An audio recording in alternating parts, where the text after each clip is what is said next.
সংস্কার করেন না, যে সংস্কারের মধ্য দিয়ে ষড়যন্ত্রকারীরা নির্বাচনকে বিলম্বিত করে আপনাকে অস্থির করে তুলবে। দেশে যেন একটা অস্থিরতা লক্ষ্য করা যায়। এই অস্থিরতার মূল হোতা কারা? এই অস্থিরতার সৃষ্টি কারা করছেন? কারা নির্বাচনকে দেরিতে করতে চাচ্ছেন? এই বিষয়গুলো তো আমরা আপনার মতো মহান ব্যক্তির কাছে জানতে চেয়েছিলাম। আপনি নাকি বলেছেন জুলাইতে নির্বাচন হবে। জুলাই হবে না, ডিসেম্বরে হবে।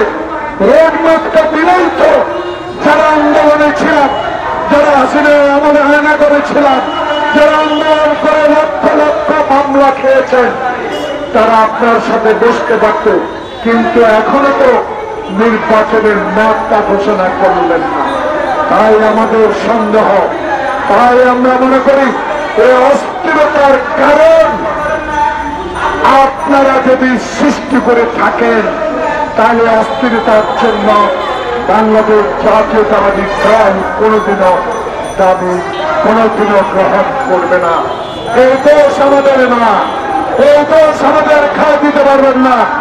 কারণ আমরা তো আপনার কাছে নির্বাচন চাই। সংস্কার করেন, এমন সংস্কার করেন না যে সংস্কারের মধ্য দিয়ে করিডোর হবে, চট্টগ্রামের বন্দর অন্যের হাতে চলে যাবে। এমন সংস্কার করেন না যে সংস্কারের মধ্য দিয়ে ষড়যন্ত্রকারীরা নির্বাচনকে বিলম্বিত করে আপনাকে অস্থির করে তুলবে।